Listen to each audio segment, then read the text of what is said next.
बिस्मिल्लाहिर्रहमानिर्रहीम। अस्सलाम वालेकुम। नाइन्थ क्लास केमिस्ट्री में हमने सेकंड चैप्टर स्टार्ट किया हुआ था। सेकंड चैप्टर का नेम था हमारे पास structure of atom. Structure of atom में ये हमारा लास्ट लेक्चर होगा। उसके बाद हमने एक्सरसाइज के एमसीक्यूज़ को डिस्कस करना होगा। इस चैप्टर में मैंने तकरीबन हर लेक्चर में मैक्सिमम 3 शॉर्ट क्वेश्चन डिस्कस किए हैं ताकि आप लोगों को प्रॉब्लम ना बने, आप लोग ईजी लर्निंग कर सकें। ठीक है बेटे।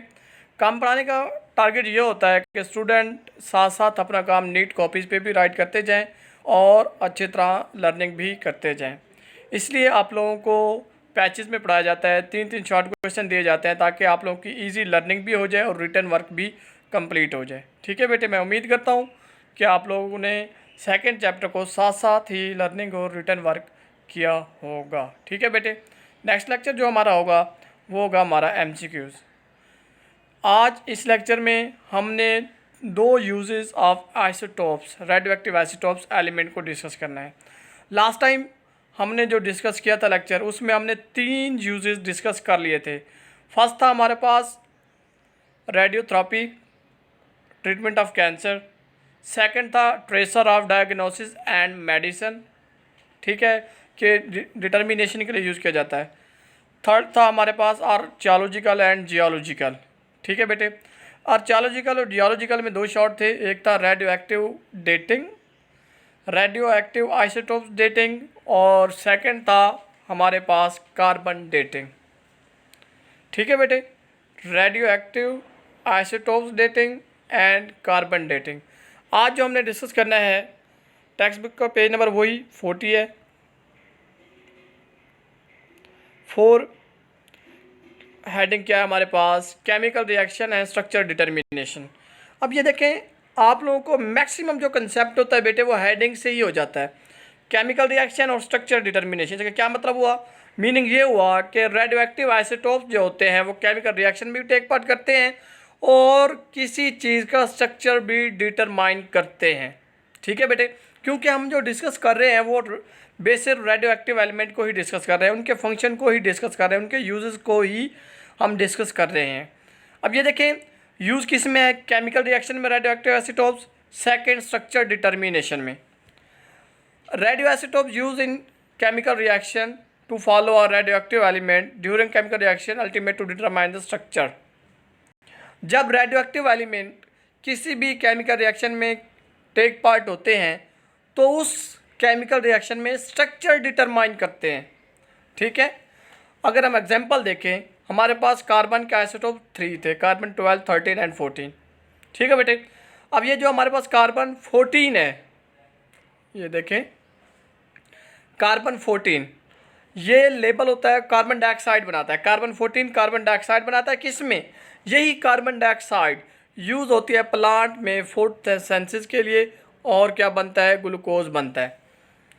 कार्बन 14 लेबल टू CO2 यानी कि कार्बन डाइऑक्साइड बनाता है। वही कार्बन डाइऑक्साइड प्लांट में फोटोसिंथेसिस के लिए ग्लूकोज, फोटोसिंथेसिस में टेक पार्ट होता है, और फोटोसिंथेसिस के बाद वो कार्बन डाइऑक्साइड क्या बना देती है? ग्लूकोज बना देती है। It's moment detected various intermediate step to glucose. यही जो पूरा प्रोसेस होता है, इसी पूरे प्रोसेस को फोटोसिंथेसिस का जो प्रोसेस प्लांट में होता है उसमें देखा जा सकता है। ठीक है बेटे। बात वही आ गई, आइसोटोप्स केमिकल रिएक्शन में टेक पार्ट होते हैं due to structure determination. Example carbon dioxide, carbon 14 use होता है कार्बन डाइऑक्साइड बनाने के लिए। कार्बन डाइऑक्साइड यूज़ होती है फोटोसिंथेसिस इन प्लांट में, जो कि ग्लूकोज बना देते हैं। यही पूरा प्रोसेस फोटोसिंथेसिस में डिटेक्टेबल होता है। ठीक है, देखा जा सकता है। नेक्स्ट हमारे पास एप्लीकेशन पावर जनरेशन। ठीक है। अब ये देखें, पावर जनरेशन का मीनिंग क्या होता है बेटे? To introduce the electricity. ठीक है, क्या प्रोड्यूस होगा? इलेक्ट्रिसिटी प्रोड्यूस होगी। वही बात है इसमें। अब ये जो पूरी थ्योरी राइट की गई है ये वाली, ठीक है बेटे, ये इसी रिएक्शन को डिटरमाइन कर रही है। इसी रिएक्शन, पहले मैं थ्योरी डिस्कस करूँगा, उसके बाद reaction. Radioactive isotopes are used to generate the electricity by carrying out the nuclear fission reaction in nuclear reactor। MCQ आ जाता है कौन सा? Fission fusion. तो आपको पता होना चाहिए फिशन रिएक्शन कैरिड आउट होते हैं न्यूक्लियर रिएक्टर में। अब वही बात उन्होंने एग्जाम्पल में ले ली कि रेडियो एक्टिव आइसोटोप्स कौन सा है और इलेक्ट्रिसिटी कैसे प्रोड्यूस करता है। ये हमारे पास यूरेनियम का एक आइसोटोप है, uranium 235 and 92। 235 atomic mass number है और 92 एटॉमिक नंबर है। इसके ऊपर बम्बार्डमेंट की जाती है न्यूट्रॉन की।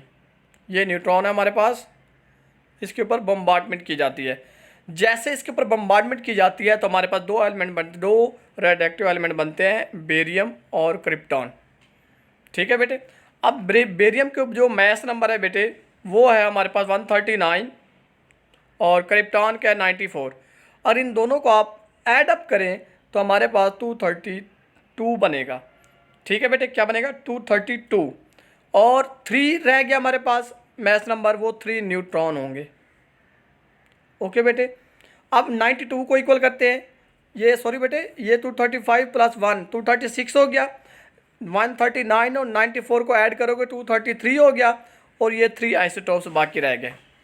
उसके बाद मैस एटॉमिक नंबर की बात करते हैं, 92 है और न्यूट्रॉन का एटॉमिक नंबर 0 होता है, तो 92 56 ऐड 36 क्रिप्टॉन का, तो हमारे पास 92 हो जाएगा। ठीक है बेटे, ये रिएक्शन है, प्लस एनर्जी बहुत ज़्यादा रिलीज़ होगी, ये एनर्जी रिलीज़ होगी। अब ये देखें, दोबारा मैं रिपीट कर देता हूँ इस रिएक्शन को। When neutron bombardment on the uranium 235, ठीक है, uranium nucleus break up to produce barium 139 and krypton 94 and 3 neutron. ये इसी रिएक्शन की बात कर रहे हैं, प्लस एनर्जी। अब ये देखें एनर्जी का क्या फंक्शन, एनर्जी क्या करती है। Large amount of energy release when which is use to convert water into steam. Water को आग में चेंज करेगी in boiler. The steam then drive the turbine to generate electricity. वो जो स्टीम या आग होती है वो टर्बाइन को चलाएगी, टर्बाइन से क्या प्रोड्यूस होगी, इलेक्ट्रिसिटी। अब यही जो इलेक्ट्रिसिटी है ये यूज़ होती है atomic energy for development of nation, atomic energy of development of nation के लिए यूज़ होगी। ठीक है बेटे, यही था हमारे पास last application of radioactive isotopes. Okay बेटे, हमारा लेक्चर भी एंड हो गया, हमारा chapter number 2 structure of atom भी एंड हो गया, और लास्ट लॉन्ग क्वेश्चन हमारा एंड हो गया, use of isotopes. Very important long MCQs. Short long में आ गया तो 5 यूजेज जो हमने डिस्कस किया राइट करने हैं, शॉर्ट में आ गया तो कोई एक होगा। एमसीक्यू जो होगा, जो मैंने आपको साथ साथ बताया, fission reaction, strontium, iodine, goitre वगैरह जो एमसीक्यू हमने डिस्कस किए वो एमसीक्यूज आएंगे। नेक्स्ट लेक्चर में हमने बेटे इस चैप्टर के एमसीक्यूज एक्सरसाइज के डिस्कस करने हैं। ओके बेटे, अल्लाह हाफिज़।